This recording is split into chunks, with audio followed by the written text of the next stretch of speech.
her performative, goo-goo gaga baby demeanor and angelic voice, many have assumed that Ariana Grande is full of sweetness and class and sensitivity, and they couldn't be more wrong, because this SpongeBob bangin' pop princess is a notorious homewrecker that I dare you to defend after watching. We're gonna start the homewrecking rundown with her first known affair in 2012. So, real quick, what is a homewrecker? Why is Ariana being called one? Well, a homewrecker is someone who has physical relations with someone who is in a relationship, potentially even has a family. Listen, to be real, the level of blame placed on the homewrecker depends on how close they are to the person being cheated on. I think we can all agree if you sleep with someone in a relationship but didn't know they were in one, that you didn't do anything intentionally wrong, so it is okay. You are technically a homewrecker, but you're not an ill-meaning one. You didn't know. Now, if you know the person is in a relationship and you actively pursue them despite that, you don't care, you want him, break up with your girlfriend, I'm bored,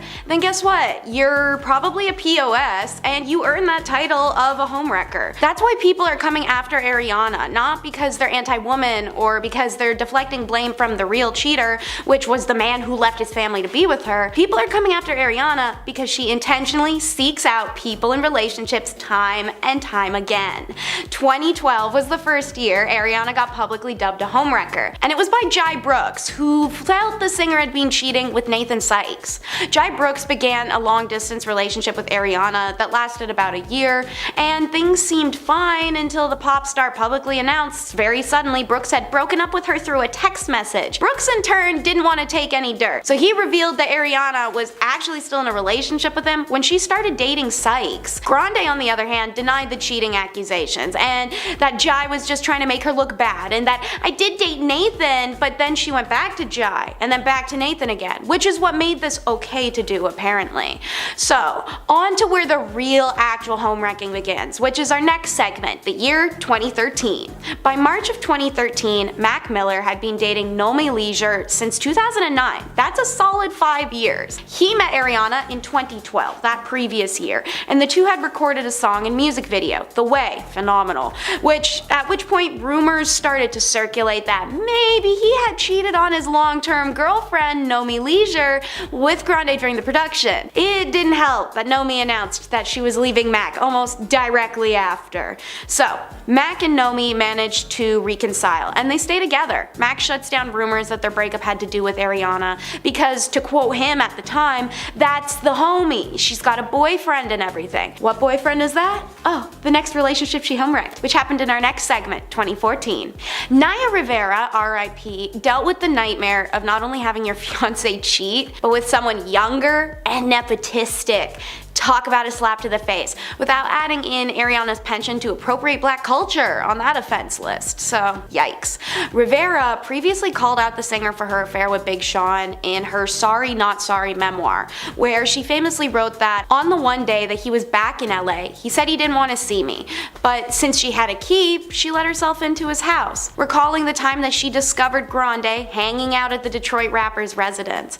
I walk in, go downstairs, and guess what little girl is sitting cross-legged on the couch listening to music. It rhymes with Shmariana Shwande, was Rivera's quip at the time. Of course, the black-haired beauty made it clear that she didn't witness any infidelity between Sean and Grande herself with her own 2 eyes, but according to her book, that revelation of an affair hit Rivera hard.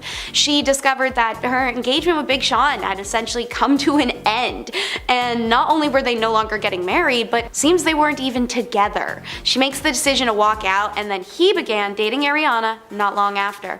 But only for 8 months. And it was only for 8 months because Ariana went right on back to home wrecking Mac Miller, this time in our next segment, 2016. This is the year that Mac Miller and Ariana officially get together. Shortly, very shortly, after he breaks up with Nomi Leisure again, who at this point he'd been dating for 7 years with the one exception of their breakup, which was caused by Ariana before. Mac and Ariana, a fan favorite couple, are are quickly glamorized and romanticized by their young fans, but that all collapses inwards on itself in May 2018. After 2 years together, Ariana and Mac announced their split the very same week that she is seen with Pete Davidson out as a couple. Talk about top-notch scummy behavior. Scummy behavior made worse when you learn Pete Davidson had been in a 2.5-year-long relationship with Cassie David, who had absolutely no issue in immediately airing out to the press that Pete broke up with her and began dating Ariana the next day. She shared her emotional journey of dating the SNL star, recounting how Pete had taken Ariana on identical dates to the ones that were special to them, and how he'd literally just gotten tattoos inspired by Cassie, then broke up with her through a text message. Seems like Ariana and Pete made an arrangement to leave their partners for one another. Fact made worse when we all take a moment to collectively recognize the state of Mac Miller at the time. Because yeah, I will go there. She kicked the man while he was down by having this affair, and even her stans shouldn't try to deny that. Then, Pete was kicked to the curb out of her guilty conscience because of what happened, and then he's put through a public circus to distract people from how their relationship started, thus starting the descent into our last segment, 2020 to present. So, in 2020, Ariana announced she's dating Dalton Gomez. Now, according to fans, Dalton Gomez's ex-girlfriend named Ricky Barton had posted a photo on her Instagram story when he and Grande began dating, and that photo was captioned, "When you see your ex with the person they told you not to worry about." This, of course, leads to speculations that the pop singer might have been involved with Gomez while he was still in a relationship with Barton.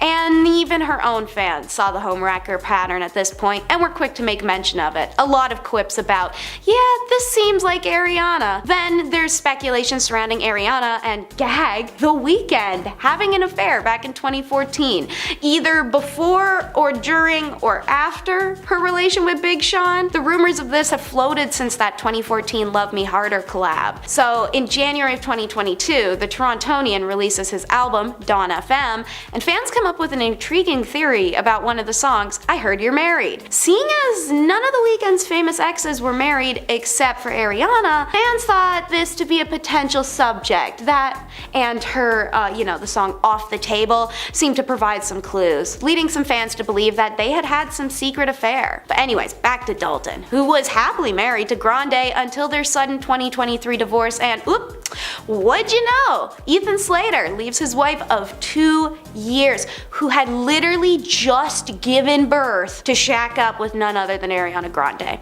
This is now the most brazen affair the singer has had, and it's drawn a lot of scorn and negative attention, as well as fans trying to argue that the label of a homewrecker is being used on Ariana for the sake of misogyny or being anti-woman. I hate to tell you guys this, but being a homewrecker in of itself is anti-woman, and it's become Ariana's entire brand. Need me to prove that to you? Break up with your boyfriend, I'm bored. 7 Rings, wherein she confidently sings, I see it, I like it, I want it, I got it. These lyrics seem to reflect her assertive approach to her desires and relationships. This girl has been honest about being a homewrecker and sees no shame in it, in case you can't tell by her most recent single.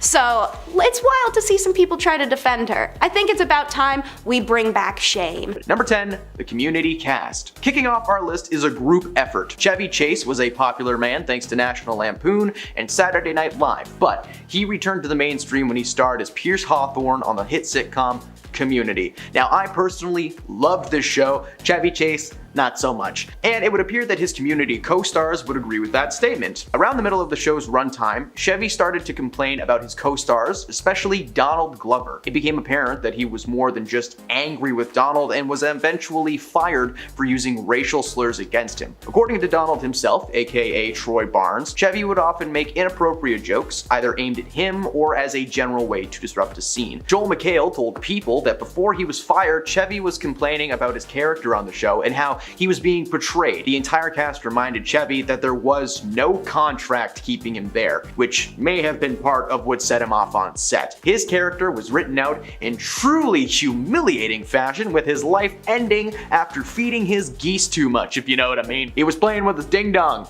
Number 9. Tyrese Gibson. It's no longer a surprise to anyone on the planet that James Franco is a bad dude. His negative vibe can actually be traced back to 2005. James and Tyrese Gibson starred opposite each other in a 2005 dramatic piece called Annapolis. The story followed Franco's character wanting to attend the titular Naval Academy and entering into a boxing tournament against some of the Navy's best and brightest. His main opponent was, of course, Tyrese Gibson. Throughout the majority of the film, James and Tyrese would regularly practice their choreography for their final fight of the film. Now, method acting is one thing when you just pretend to be someone else all the time, but it's different when you're literally punching your co-star for real. Instead of the normal film choreography allowing actors to fake hit each other, Franco was throwing real punches left and right without warning. Gibson tried to be civil at first and just asked him to lighten up, but Franco ignored him and continued to box his little heart out. When asked about the incident in interviews, Franco defends himself by saying that he was aware that he made the set difficult at times and just claimed to be so wrapped up in his role that he probably wasn't as friendly as he could be. Gibson, however, holds a massive grudge towards Franco, claiming that he'd never step foot in the same room as him ever again. Good news for Tyrese, James got cancelled and Fast 11 is surely on its way. Maybe they'll go to Atlantis this time. Okay, why does that sound cool though? Number 8, Viola Davis. Now the stories about Jared Leto and his acting methods are infamous. On almost every single set that he's been on, this dude has just caused some kind of issue. Someone made very smart decision to keep Jared away from his castmates on the set of Haunted Mansion. That decision really should have been made though on the set of the long forgotten 2016 Suicide Squad from DC Comics, when Jared played the Joker and took it just way too far.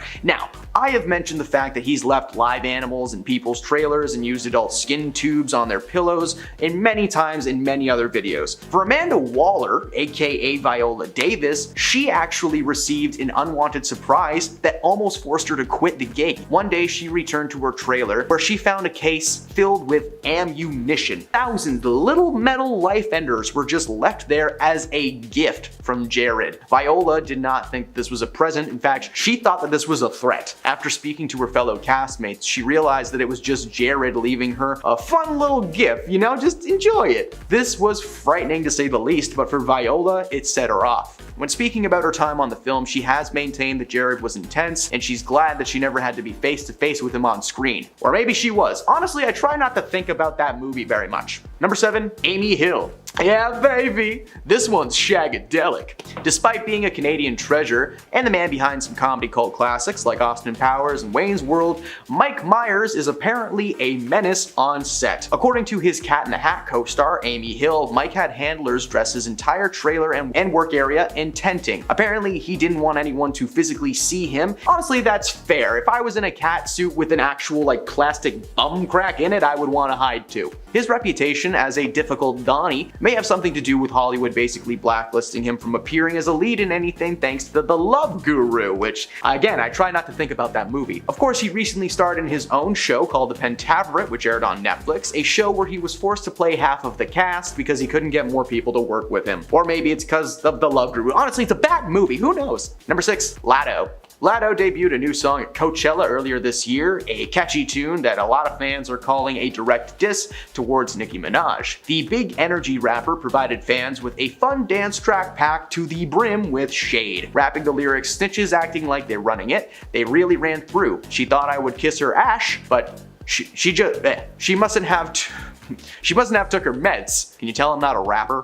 Latto ended the song with several clues as to who the song was about, including some ad-libs like, say she got a problem, imaginary smoke, you said it's up, then put on the floor. I honestly would love to quote everything that she sang or said about Nicki, but it just does not sound right coming out of me. I mean, just listen to how I say the word snitch, like the true Harry Potter geek that I am. In the past, the two had a very public battle on Twitter with swear words and shade being thrown left and right. After Coachella in 2022, these two fell out even harder. An all-out verbal war had begun with the two now entangled in a lifelong feud that may never fade. Now, I'm not sure who the rude one is in this case. I will let you be the judge because you're probably a fan and I'm not. Number 5, George Takei. This one is for all of you Star Trek fans out there. Please just live long and prosper and enjoy this video. Now, the world will surely be well aware of this long-standing feud between William Shatner and his Star Trek co-star, George Takei. This feud has lasted over 50 years, and according to George, boils down to William being a prima donna attention hog the entire time he was on set. Over the years, George has always been very vocal about his opinion on his fellow Star Trek cast and crew. Most of the time, he has nothing but nice things to say and claims to have made lifelong friends from the project. But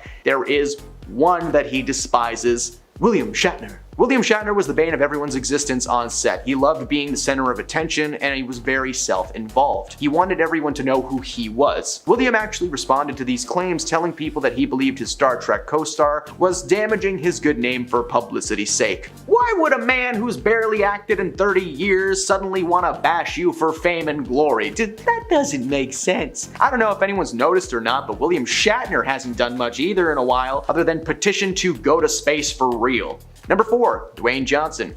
Dwayne and Vin Diesel first met on the set of Fast 5, the fifth Fast and Furious movie. They're really great with names. This was Vin Diesel's fifth movie, while it was Dwayne Johnson's first, not just in the franchise, but in acting in general. Now, at first, everything seemed to be okay with these guys. Fast 5 made a ton of money, and they asked Dwayne to come back for a 6th and 7th installment. However, something changed in 2016 when in a now deleted post called one of his fellow Fast 7 co-stars a candied bum, only he didn't say bum, man, I wish I could swear. He actually said a word that rhymes with grass. Rumors began to fly that he was more than likely referencing Vin Diesel. Rumors proven true only a week later. Following the premiere of Fate of the Furious, Johnson posted to Instagram thanking all of his fellow cast members by name, but he left Vin Diesel out of it. It was later confirmed by Michelle Rodriguez, their co-star, that there was a massive amount of tension on set. They were bros at first, but as time went on, the franchise evolved, and so did their egos. They fought constantly over who should get more screen time, more money, who was the real lead,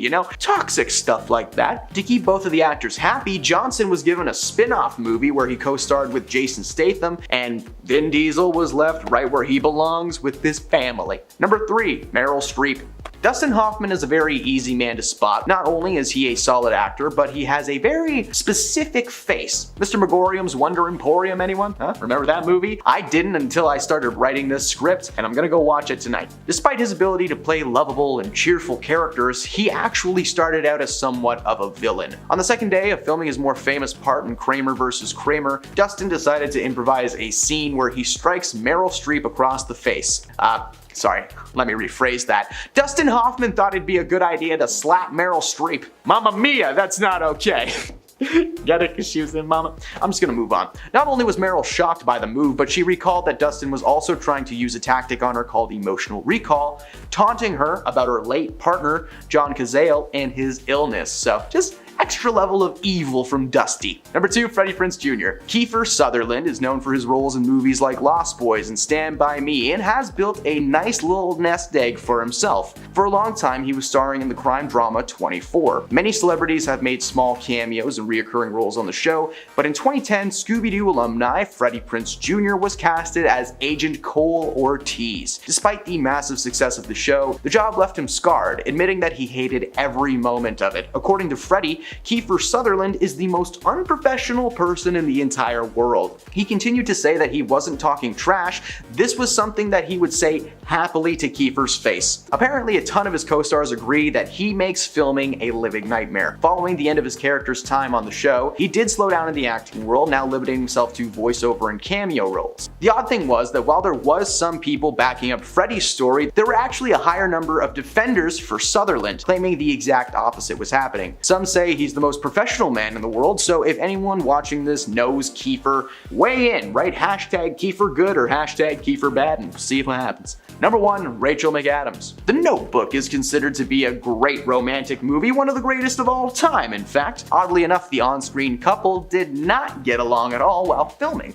Rachel McAdams and her co-star Ryan Gosling would constantly fight on set and seem to have completely opposite ideas on how most of the scenes should play out. One day in particular was pretty exciting for anyone not involved, all the drama watchers on set enjoying their free tea. Ryan called over the director and demanded that Rachel be replaced by another actress to read her lines. In front of 150 crew members, Ryan Gosling was claiming that Rachel wasn't giving him anything, and the two would constantly yell at each other. Their toxic toxic on-set feud somehow morphed into a real-life relationship that lasted for like 2 years. Anyone who's worked on the set of this film blames them for constant schedule setbacks and creating an overall difficult work environment. So honestly, we don't know who the meanest one was there, Rachel or Ryan. You be the judge. First off, we have Jennifer Lopez. When asked to appear in a video for a charity song benefiting African AIDS program in 2001, J-Lo agreed, but only under the right conditions. In exchange for her 90 minutes of work to make the video, she wanted a trailer where everything had to be white, including the flowers, curtains, and even the candles. The star also wanted Cuban food, which she reportedly then didn't eat. What's more, the writer included requests for chocolate chip cookies and pie a la mode, but absolutely no tomato, apple, or grape juice. Odder still were the entertainment requirements, which demanded an assortment of music that included Mark Anthony and Matchbox 20. That honestly doesn't surprise me too much, since J-Lo is known for being a diva, one time even replacing a $100 tip her husband put down for the waitress, switching it with a $5 bill. Next up, we have Van Halen. Throughout the 80s, Van Halen had a provision tucked away in their rider. A rider is a set of requests or demands that a performer sets as criteria for performances. And their rider said that backstage bowls of M&Ms couldn't contain any brown ones. On its face, the request sounds really ridiculous, but as all M&Ms taste the same, regardless of color. However, this request was really a clever ploy devised by lead singer David Lee Roth, who wanted to test how committed the promoter was to details. Before the show, Roth would check the M&M's bowl, and if there weren't any brown ones, he'd know it was safe to go on stage. But seeing brown M&M's was a warning sign there may be unexpected trouble. Next up, we have Madonna. It should come as no surprise to anybody who's a fan of Madonna that she has extravagant taste when she goes on tour. According to In Touch Weekly, the pop diva wants to be surrounded by an entourage composed of 200 people. She wants 30 bodyguards to look over her for protection and personal chefs to make vegan food exclusively. If that already doesn't seem like too much, furniture is even moved from Madonna's house to her dressing room so she can feel more at home. Wow. Speaking of Madonna on tour, Madonna has recently been in the news. 2 New York City men sued the pop star for starting a show for her celebration tour roughly 2 hours later than the time listed on the tickets. In early January of this year, Michael Fellows and Jonathan Hayden accused Madonna, Live Nation, and the area venue of, quote, unconscionable, unfair, and deceptive trade practices by listing 8:30 p.m. as the start time. The pair also took issue with the show reportedly ending around 1 a.m., which allegedly posed a greater problem for them as they, quote, had to get up early to go to work and take care of their family the next day. Madonna was criticized on social media and by other celebrities following news of the lawsuit, with the ladies of The View talk show taking aim at the singer-songwriter amid the legal development. I personally wouldn't wait 2 hours to get a hot oil massage from George Clooney, much less a concert by anybody, Joy Behar said, while Sarah Haynes added that it was disrespectful to Madonna's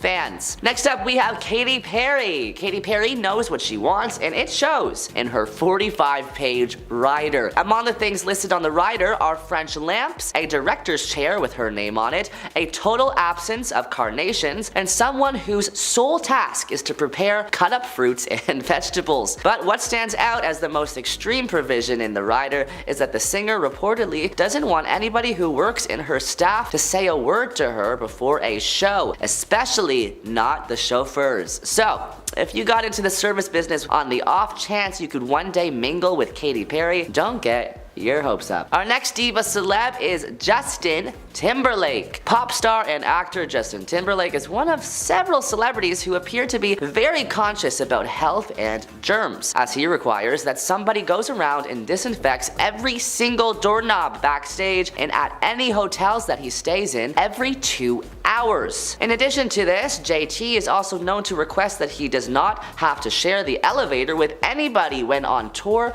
or even at a party, presumably so he doesn't have to make any small talk or have an awkward silence. To top it all off, Timberlake also insists that he and his entourage get the entire floor to themselves at hotels while on tour so they can have some wild parties. Justin has been in the tabloids recently for his rude remarks about ex Britney Spears, who he reportedly cheated cheated on. Timberlake performed a free one-night-only concert on Wednesday, January 31st in New York City to mark his 43rd birthday. In a clip posted to social media, Timberlake took a break from singing at one point in the evening to speak directly to the crowd. "I'd like to take this opportunity to apologize to absolutely effing nobody," he said into the microphone as the band played the musical accompaniment of his Jay-Z collab Holy Grail in the background. One of the most successful female artists of all time, Mariah Carey, is also known to be quite the diva, which is reflected in her long rider. She has previously required an attendant whose only job was to dispose of her gum, and she has also insisted on her dressing room being 75 degrees with a lamp or clip light and 24 white roses, as well as fully stocked crystal champagne complete with bendy straws. Her most famous request, however, is one which we can understand, but logistically must be an absolute nightmare for promoters to arrange. Before going on stage, Mariah wants her dressing room filled with puppies, rabbits, bunnies, and any other soft animal, which she states helps to calm her nerves. In recent years though, Carey has reportedly put her diva days behind her and has a much more modest rider. Beyonce demands her dressing room be kept at 78 degrees and asks for chicken legs, quote, heavily seasoned with cayenne pepper and rose-scented candles, and don't have Coca-Cola products anywhere near Beyonce as she only drinks Pepsi. Here are some of the demands. 1 large table for catering dressed with white tablecloths. 4 brand new white towels in the bathroom, 2 for the face and 2 for the body. Hot food includes juicy baked chicken, legs, wings, and breasts. Please season with fresh garlic, seasoning salt, black pepper, and cayenne pepper. Steamed garlic broccoli, lightly seasoned green beans, lightly seasoned steamed spinach. 1 case of Aquafina water, half cold, half room temperature. 1 hot tea, sliced lemon wedges, rose-scented candles, a lighter for candles, and a CD player. Our next diva superstar is Rihanna. The singer insists on blue or black drapes layered with, quote, icy blue chiffon. Rihanna also needs an animal print throw rug and has a very specific candle request. Here are some of the demands on the rider. 5 AC power outlets, adequate lighting for a, quote, relaxed atmosphere, white drapes to cover lockers and or brick. 1 humidifier, 1 large throw rug, plush and animal print, cheetah or leopard.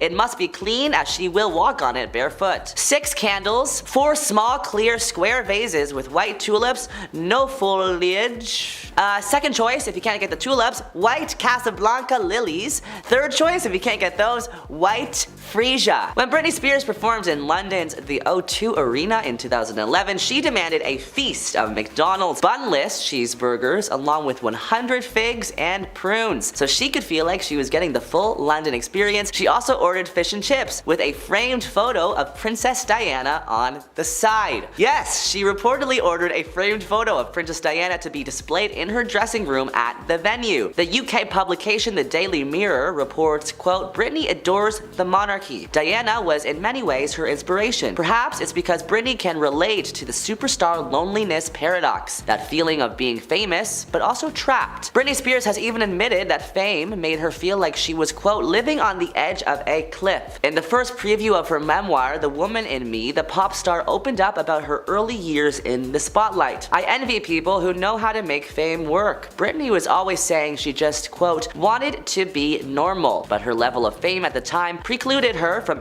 any semblance of normality. She felt, in effect, trapped, says her former makeup artist. Our final celebrity is the #1 celeb of the year, Taylor Swift. First, make sure if she's arriving before 11 a.m., you've made a pit stop to Starbucks. Here are some of the demands she requires. If arriving before 11 a.m., the following from Starbucks: 1 grande iced caramel latte with 2 sweeteners, also 1 grande iced Americano with 2 sweeteners, soy milk, and 1 slice of pumpkin loaf, 1 stick of butter, 3 boxes of Kraft mac and cheese, 2 4-packs of Red Bull, 1 12-pack of Corona, 1 12-pack of Newcastle beer, 1 bottle of Welch's grape juice, 1 avocado, 1 bag of Twizzlers licorice, 1 case of Smart Water, 1 pint of Ben & Jerry's chocolate chip cookie dough ice cream, 1 pint of Ben & Jerry's chocolate brownie frozen yogurt. Another thing the pop star demanded was that regular tickets for the Eras Tour concert film be priced at $19.89, a cheeky reference to her re-recorded album 1989.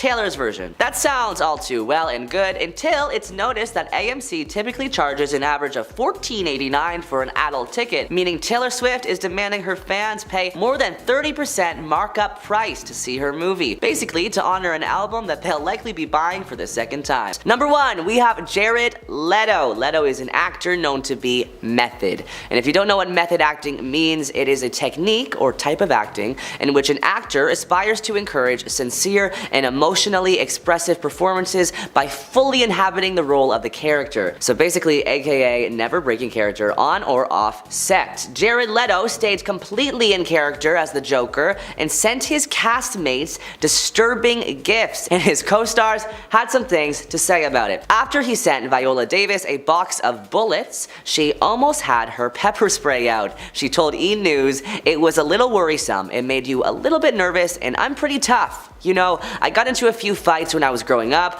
but it scared me a little bit." But it doesn't stop there. Viola also said Jared introduced himself to the cast by sending them a dead pig and sent Margot Robbie, who is playing Harley Quinn, a black rat in a box in which Margot kept as a pet. Next on the list we have Jennifer Aniston. Known as the good girl in Hollywood, Jennifer Aniston seems like she would not hurt a fly. Well, that all changed when Jay Moore, her co-star in 1997's Picture Perfect, said that his most awkward interaction with a female co-star was, quote, being on the set of a movie where the leading woman was unhappy with his presence and made it clear from day one. Although he never named any names, this was the only movie that fit the description. Maybe he's too scared Aniston's legal team will get involved if he speaks up. He also said, "I hadn't done many movies, and even though they screen tested some pretty famous guys, I somehow sneaked into the leading role." The actress said, "No way, you've got to be kidding me," loudly between takes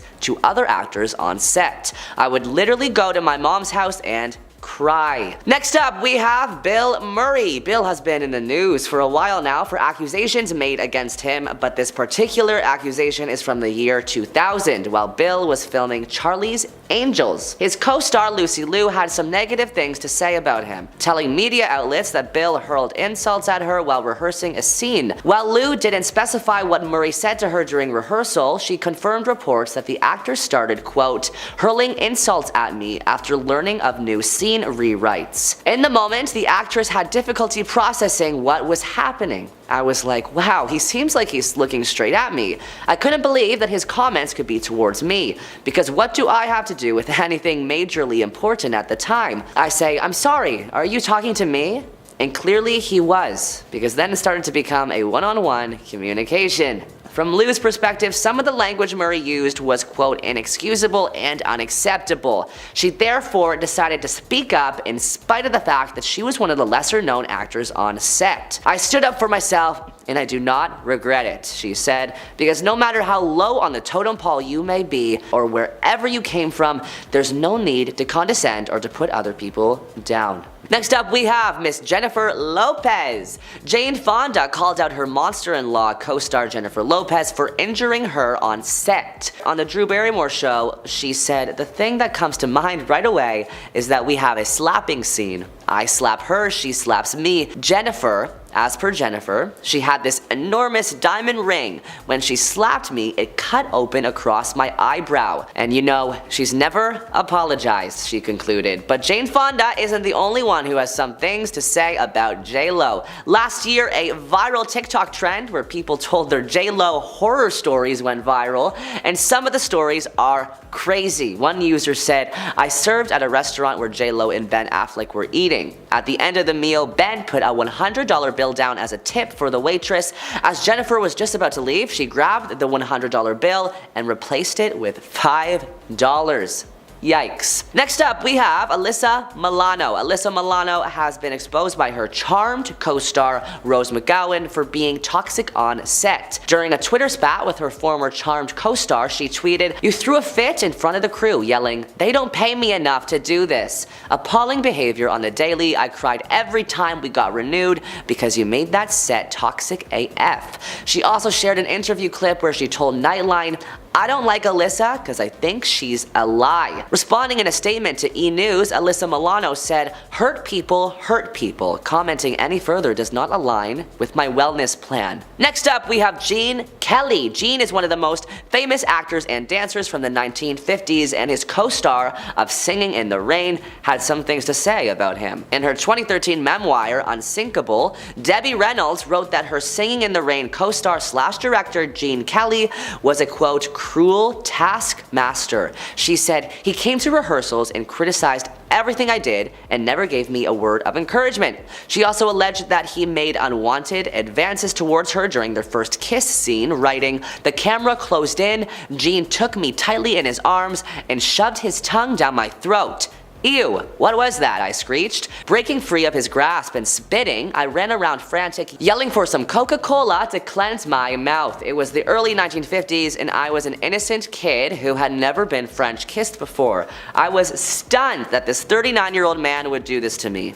Gene reportedly once said, "I wasn't very nice to Debbie. I'm surprised she still speaks to me." Next up, we have Lea Michele. The Glee star has been in the news lately for her apparent horrible behavior on set and off set. Replying to a tweet Lea Michele made about the Black Lives Matter movement, Glee co-star Samantha Marie Ware wrote, "Remember when you made my first television gig a living hell?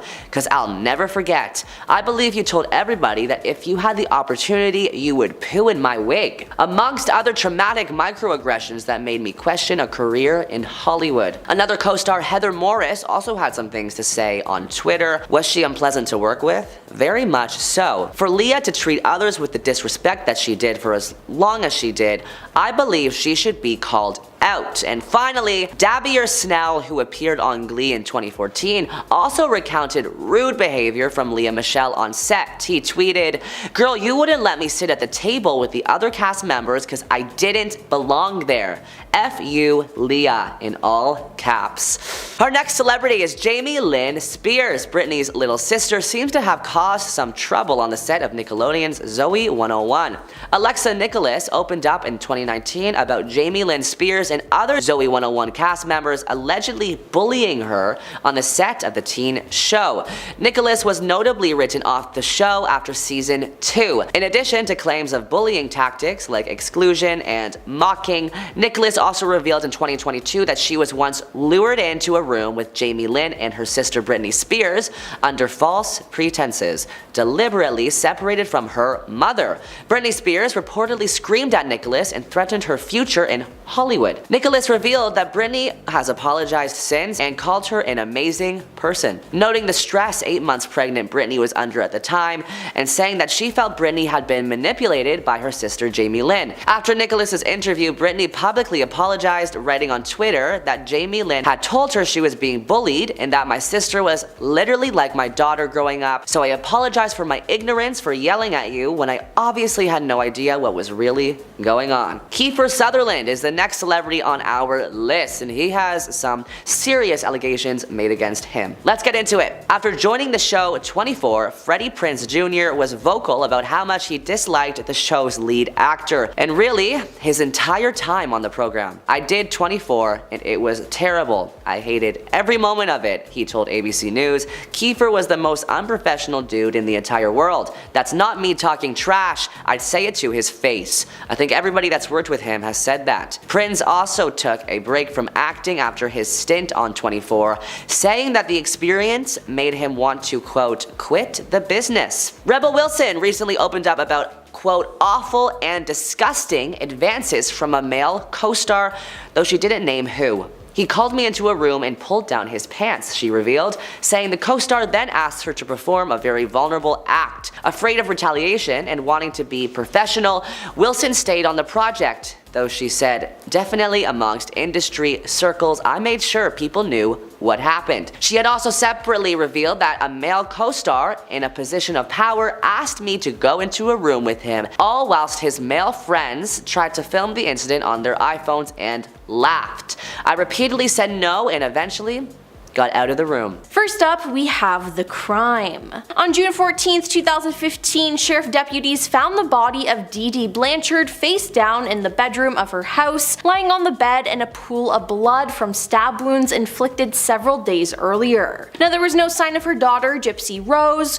who, according to Dee Dee, had chronic conditions including leukemia, asthma, muscular dystrophy, and who had the mental capacity of a 7-year-old due to brain damage. Now, the following day, police found Gypsy Rose in Wisconsin, where she had traveled with her boyfriend, Nicholas Godejohn, whom she met online. It turns out that Gypsy let him into the home and allegedly gave him duct tape, gloves, and a knife, with the understanding that he would use it to end Dee Dee's life. Nicholas then stabbed Dee Dee 17 times in her back while she was asleep. Then the pair fled. Wisconsin police arrested Gypsy and Nick at his parents' home a few days after Gypsy posted graphic messages from her mother's Facebook page. Now, Gypsy didn't want Dee Dee's body to be left undiscovered, so the posts were a call for attention. Now, the disturbing part is the post that said "that bee is dead" is still up on Facebook today. It's chilling to see it and read all the comments of people being worried for Dee Dee and Gypsy. Next up is that she lied in the interrogation. During Gypsy's interrogation, she acts shocked to hear that her mother had her life ended by someone.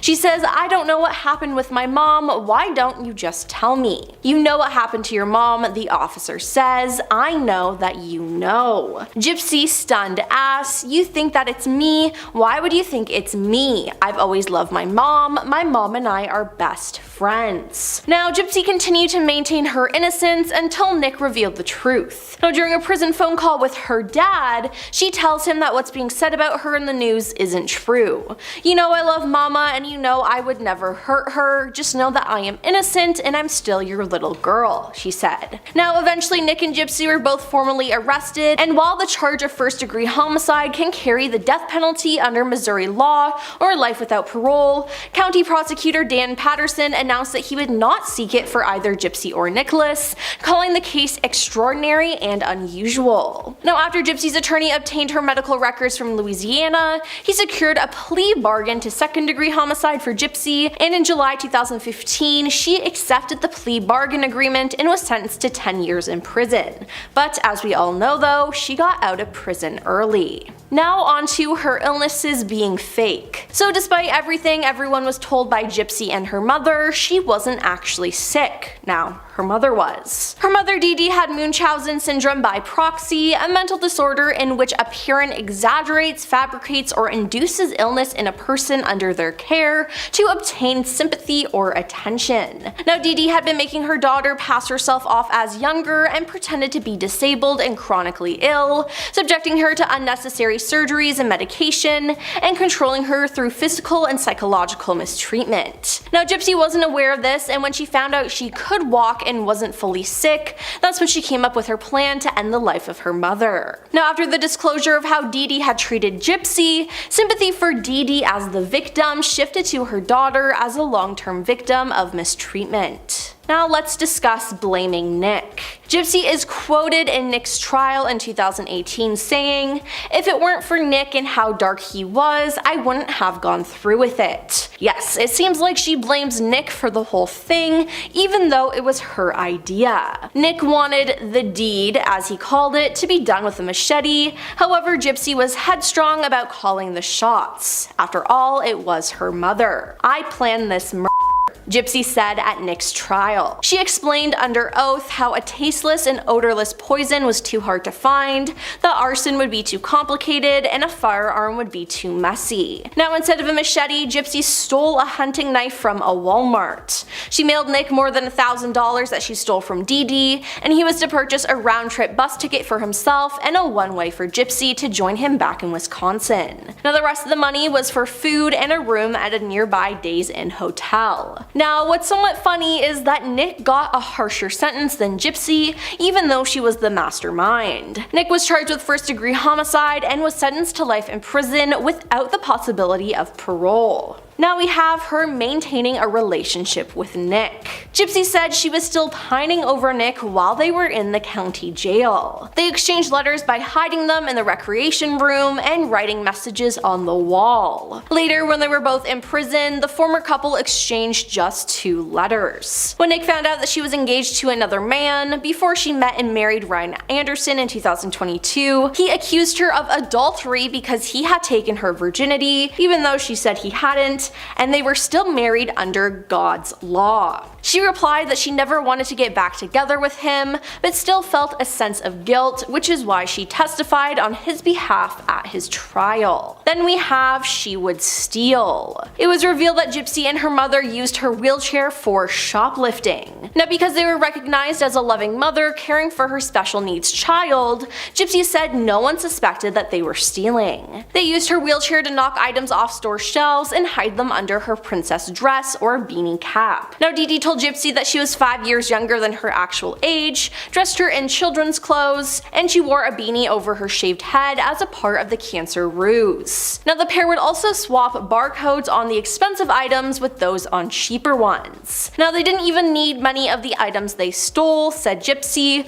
who described her mother as a hoarder. Our bedroom had so much piled in it, I needed to carve a pathway for myself from the door to the bed, she said. Now, let's discuss her marriage. As of April 12, 2019, Gypsy was reported to be engaged to a prison pen pal. His name was Ryan Scott Anderson, and he began writing to her after watching the HBO documentary Mommy, Dead and Dearest, which tells Gypsy's story. Now, they knew each other for a year and a half, and Gypsy's family approved of him. In an exclusive interview with People, Gypsy recounted her July 21, 2022 morning wedding with her husband Ryan, a special education teacher from Louisiana. It was very, very small. We didn't have any guests, she recalled. It was just something for him, and in the future, Gypsy said the couple plan on having a reception, like a /redo wedding with all of our family and all of our friends, and the dress and the cake and everything, because we deserve that, I deserve that, he deserves that, she said. Our prison wedding was just something where we could make our vows to each other, she added.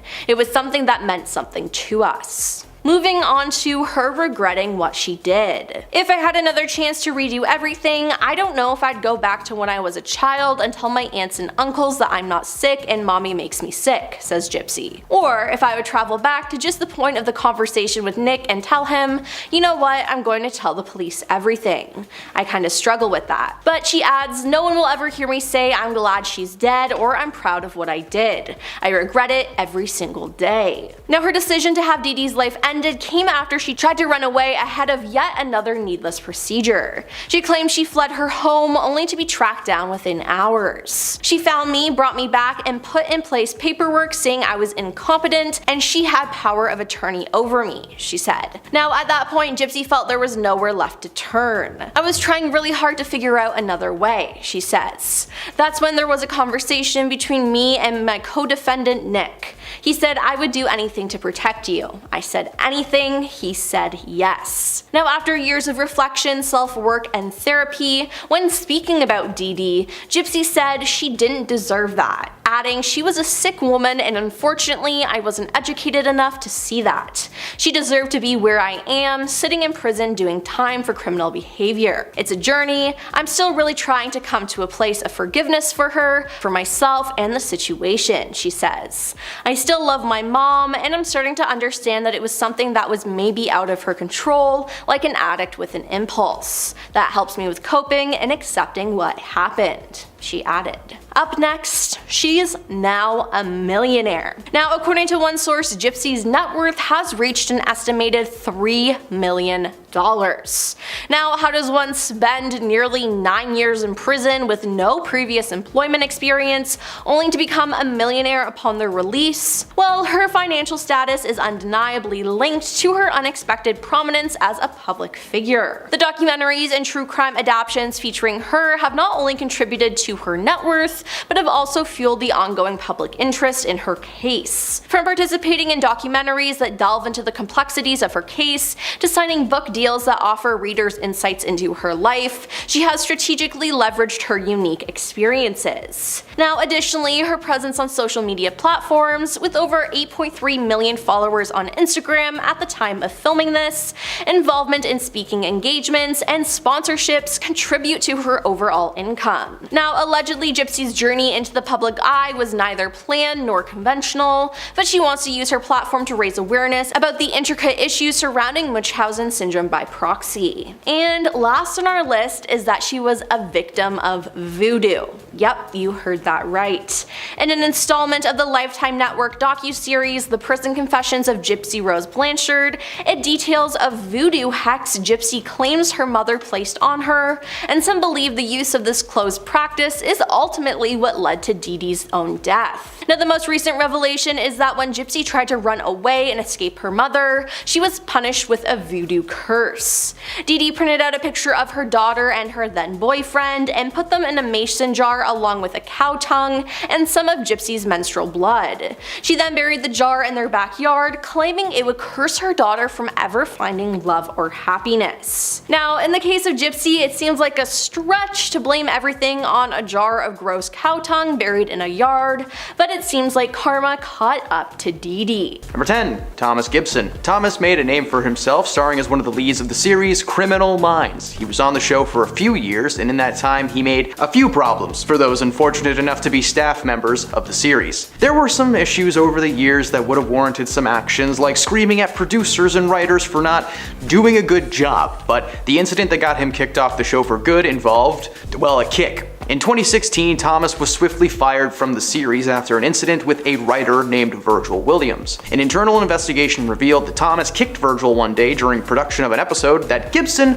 was directing. As I said, this was not the first incident on set that really should have resulted in some kind of a punishment though. In 2013, he pleaded no contest to no juice related reckless driving after being arrested on suspicion of a DUI, and 3 years before that, he allegedly shoved an assistant director named Ian Wolfe during a late night location scene. That led to the studio ordering Gibson to take 8 hours of anger management. According to most people on set, Thomas was a wild card. You know, some days he'd be friendly and accommodating, and then the next day he was ballistic. Number 9. Joaquin Phoenix. We understand a dedication to one's craft, and Joaquin is just a prime example. Joaquin's acting career has been going steady since he first appeared in the 1989 comedy Parenthood when he was in his mid-teens. While he's seen as one of the greatest actors in recent history, his reputation on set was tarnished thanks to a little freakout while filming the 2018 solo flick Joker. He appeared on Jimmy Kimmel Live to promote the film when Jimmy played a behind-the-scenes clip of Joaquin getting loud and angry at a man named Larry, and the constant whispering behind the cameras before dropping an F-bomb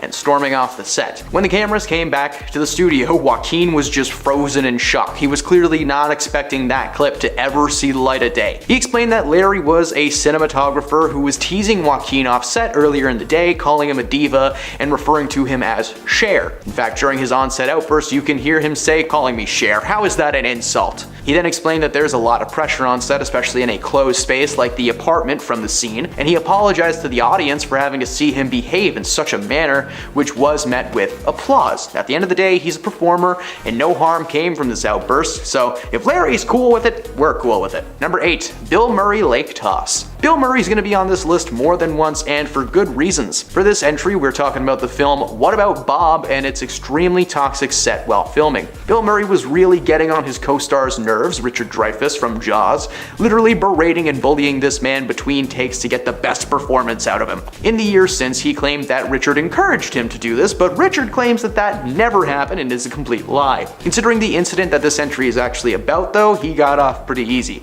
On the same set, Bill got into an altercation with producer Laura Ziskin, a woman who is so respected that she has an achievement award named after her. This woman was subject to Bill's diva behavior, and one day during a disagreement, Bill Murray picked her up and just tossed her into a lake. When describing the event, she claims that it was playful, but according to everyone else on the set, it was just the wrong word to use. Number 7. Jenna Ortega. Jenna participated in one of the most popular streaming shows of this year on Netflix, playing Wednesday Wednesday Addams in Wednesday. The series really helped launch Jenna's already growing career, and of course the series was picked up for a second season. However, it seems that Jenna may end up writing that entire season herself, because the writers of season 1 just didn't do a great job according to her. A while back, and before the writer's strike, Jenna made comments about having to put her foot down on the set of Wednesday. According to her, the writing was just odd, and honestly, Jenna made so many good points. She felt that the things that Wednesday was doing made no sense. She was involved in a love triangle that was just weird and honestly distracted from all the good parts of the show, and some of the lines that she was supposed to say were cut after she expressed concerns. There was a line of dialogue that saw Wednesday say the words,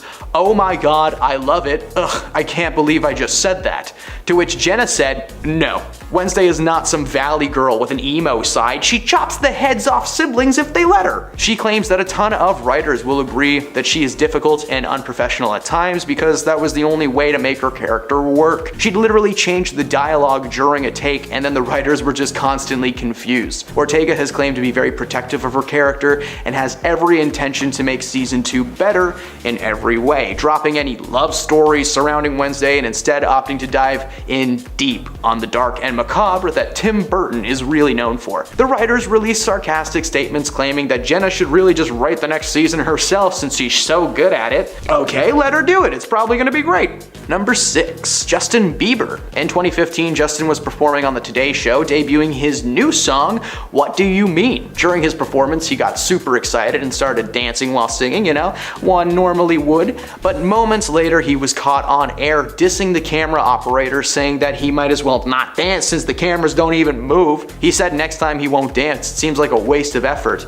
He was visibly annoyed as he ended his time on the show. Fans of Justin were very quick to question his aggression in the moment. Before he was cut off by a commercial break, Justin starts to rant about what he even does this for, and if they're just gonna, and then he was cut off. Not long after this on-air mishap, Justin actually announced that he was going to take a little break from music. The two seemed to be unrelated, but hey man, you never know. Maybe he had some real regrets when it comes to scolding a camera person that did nothing to you before that. But come on, out of all the mistreatment scandals surrounding Justin Bieber, this one's the silliest. When Justin appeared on the set of CSI, he actually upset an entire crew with his behavior. According to several eyewitness accounts, Justin locked a producer in a closet out of frustration and put his fist through a cake that was on the craft service table. Justin dismissed these claims as baseless rumors, but like a lot of people saw him doing that, so I don't know, you be the judge. Number 5, Barbara Cochran. Shark Tank, what a wonderful program. Seeing some up and coming entrepreneurs get their start thanks to the endorsement and partnership of the Sharks.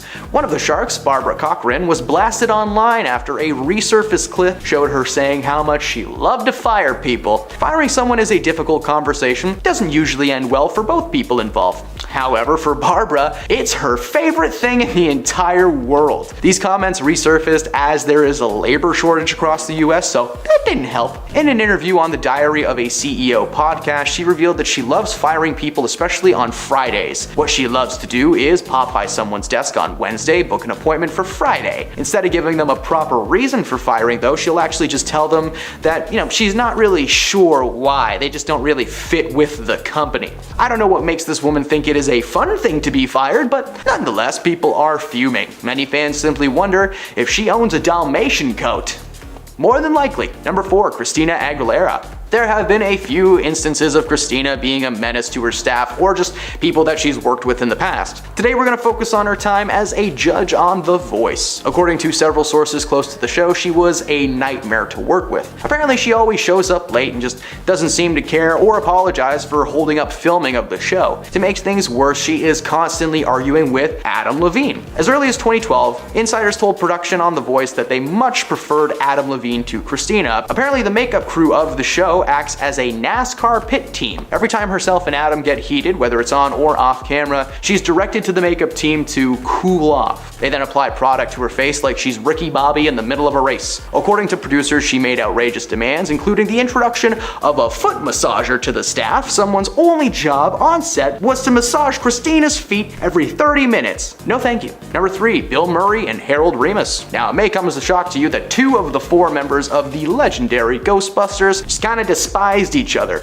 but it turns out that this is very much the case. While filming Bill's more popular film Groundhog Day, it turns out that the star was in a rough place. According to the crew, he tormented Harold, the director of the project, constantly, showing up late, being consistently unavailable, and just being overall really mean. Apparently the main cause for concern was just Bill's overall feelings about the movie. He took issue with the way it was filmed, some of the dialogue he had to say, and just seemed to disagree with Harold about everything. Despite their collaborations before this on movies like Ghostbusters and Caddyshack, they just did not see eye to eye on anything. Bill wanted this movie to be more serious and philosophical, but Harold had to constantly remind him it was a comedy. At the end of the day, the constant arguments made a terrible time on set. Number 2, Katherine Heigl. Kathy was riding high back in 2007. The former Grey's Anatomy star not only won an Emmy for Best Supporting Actress in a Drama Series, but she also began transitioning to the big screen with the success of her first feature film, Knocked Up, alongside comedy legend Seth Rogen. Now, unfortunately, her rise to the top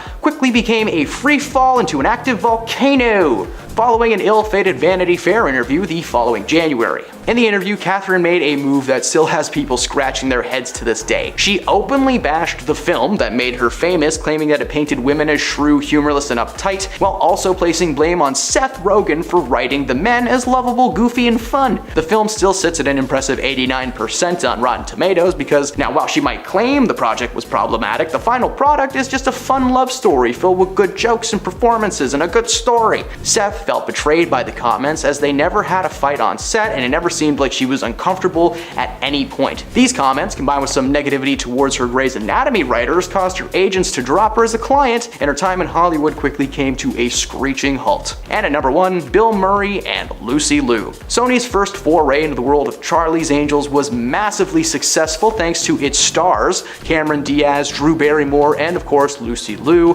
as the titular angels. This movie was filled with action, comedy, and one of the weirdest performances ever given by Crispin Glover. That dude needs help. One interesting addition to the cast, though, was the inclusion of Bill Murray as the main man behind the mic, Bosley. Now apparently the set was anything but a comedy though after Bill found out a scene was rewritten while he was away. In an interview with the news outlet Deadline, Lucy Liu spoke up about her time on set and Bill Murray's outburst. Apparently Bill was away for a family event when a scene needed to be refilmed, and instead of using a stand-in, they just decided that it could go on without Murray's character being involved. So the scene was filmed and that was that. When he returned to find that the changes were made while he was gone, he was furious. He reportedly shouted at half of the crew, including Lucy herself. At the time, she wasn't sure why he was aiming his comments at her. She didn't write the scene, she wasn't the director, and she asked Bill if he was talking to her, and apparently that sent him into a meltdown. She decided to speak out on Bill's behavior, and he was ultimately written out of the sequel. Lucy's pretty proud for speaking her mind despite being a relatively unknown actor at the time, and so far it looks like Bill's career has suffered from it, because Lucy was just the first of many celebrities to comment on his behavior, but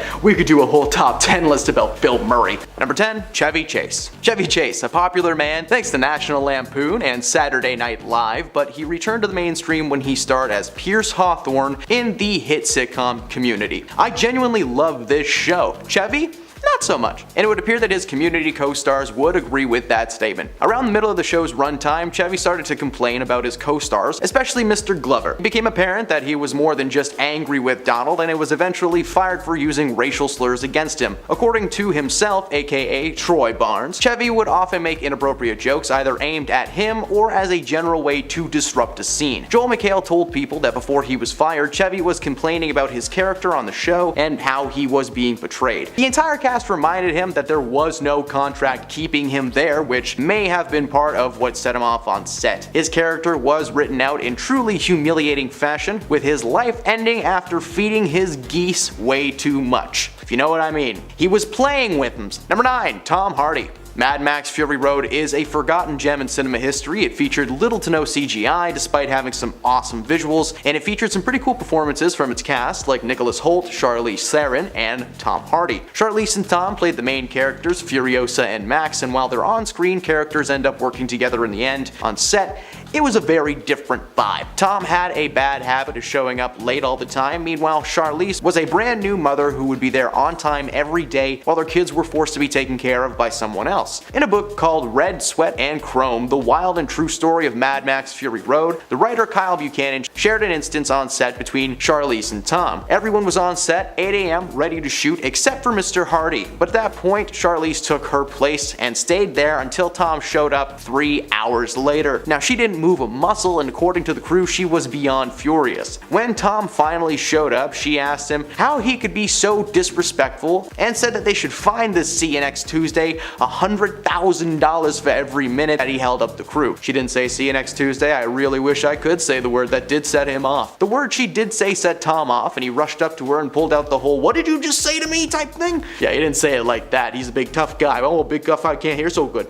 Overall, Charlize felt pretty threatened by Tom on set and had an assistant follow her around as a buffer between them. When the shoot wrapped, the tension was gone and things seemed to have gotten better, but the difficult shoot combined with the stress is probably why Tom Hardy was never brought back for a Mad Max 2. Number 8. Jeremy Piven. Best known for his role as the timekeeper in Spy Kids 4D, All the Time in the World, and nothing else, unfortunately has an overall rough reputation in the world of Hollywood, mainly being pegged as a very difficult man to work with. Several of his co-stars over the years have called out his wild behavior. When Kim Kardashian made a cameo appearance on some indie show called Entourage, I don't know, I've never heard of it, he was very pushy towards her, trying to get her contact information. Several past girlfriends and co-stars like January Jones, Kelly Brook, and Rachel Hunter have all agreed that this guy plays the numbers game. He'll go out and get as many phone numbers as he can so that at the end of the night he can just text all of them at once and see who responds first. The most troubling incident came when he made a guest appearance on the sitcom Will and Grace, playing Grace's ex-boyfriend. Deborah Messing, who plays Grace, recalled to Andy Cohen, Watch What Happens Live, that her experience with Piven was just plain gross. She claims to have locked lips with a lot of boys in her time on stage and screen, and on the first day of rehearsals, Jeremy tried to get French with her, claiming that he tried to shove his tongue down to her heart. She told him to take it easy, but apparently he refused. Not a cool move at all, and very gross indeed. This man is so mean and self-centered that he once tipped a waiter with a DVD of The Entourage. Seriously, what? Is it like a late night cable television show or something? Ooh. I'm just kidding, I know what The Entourage is. Number 7. Mike Myers. Yeah, baby, it's very shagadelic that Mike's on this list. Despite being a Canadian treasure and the man behind some comedy cult classics like Austin Powers and Wayne's World, this guy's actually apparently a menace on set.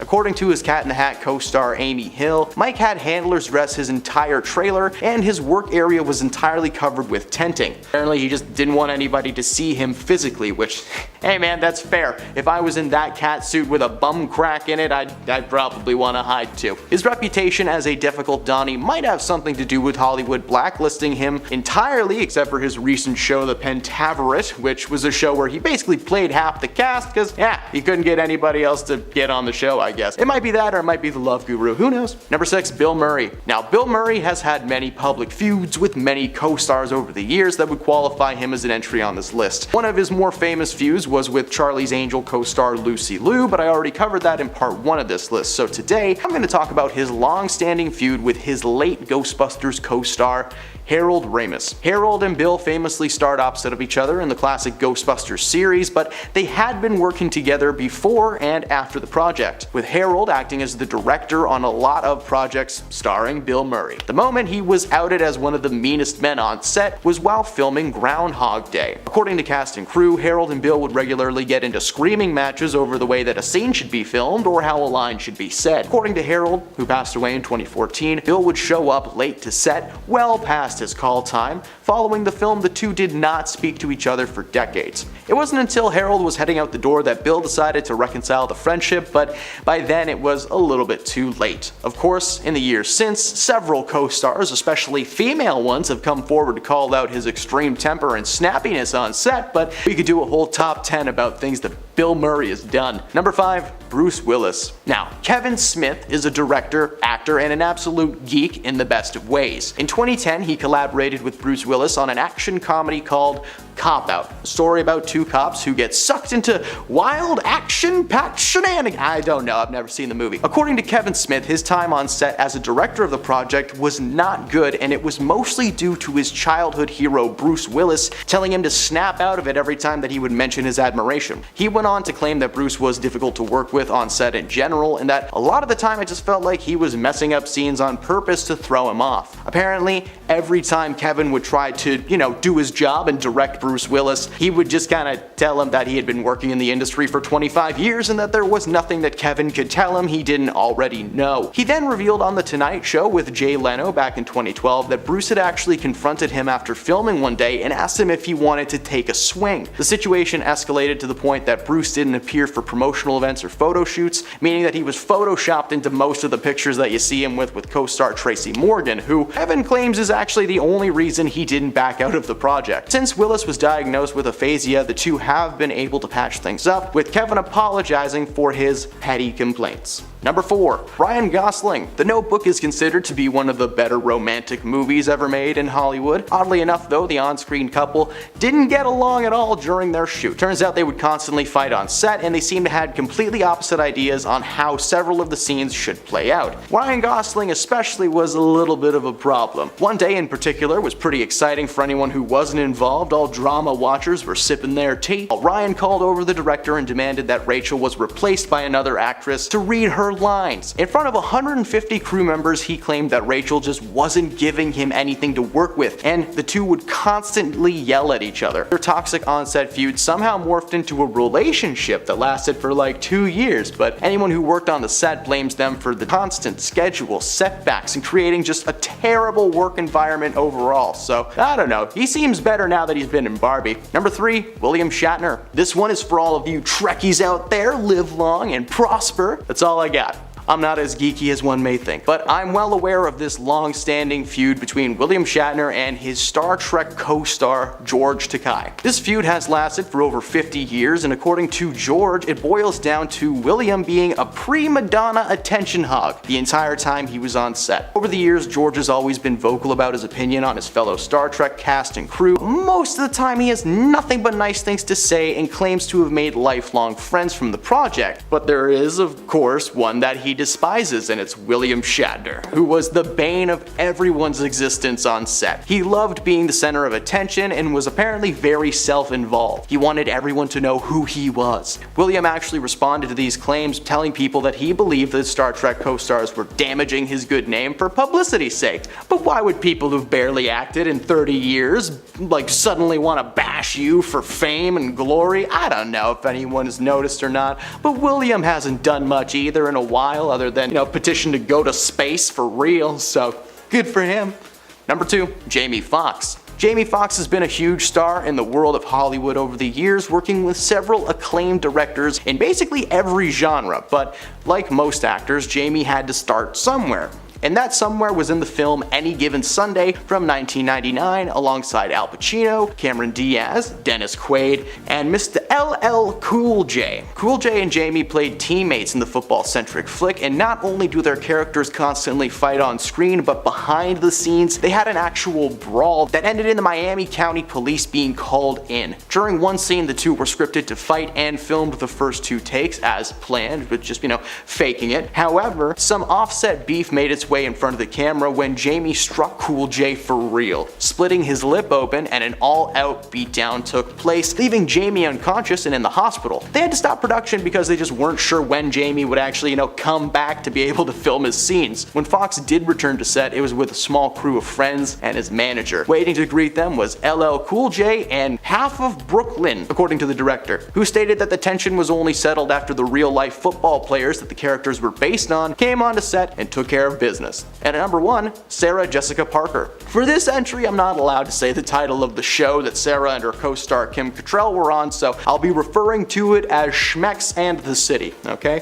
Take the Schm and you know what, you'll figure it out. The Schmecks and the City series is remembered for its larger-than-life fashion and flings. But even better than the show itself was apparently the dramatic on-set feud between Sarah Jessica Parker and Kim Cattrall. There was merely speculation for a long time, but their feud was confirmed when Kim was left out of the HBO Max revival, and just like that. The feud reportedly stems from Sarah receiving a massive bonus when she was given an executive producer title in season 2. When the other girls found out, Kim attempted to negotiate a new salary. Apparently, the other cast members found that out, and they thought it was petty and just basically shunned her on set, refusing to sit with her at lunch. According to Kim, she began to face hardships in her personal life and was having a difficult time coping. The feud was surface level, and as time went on, things got better from what we can tell.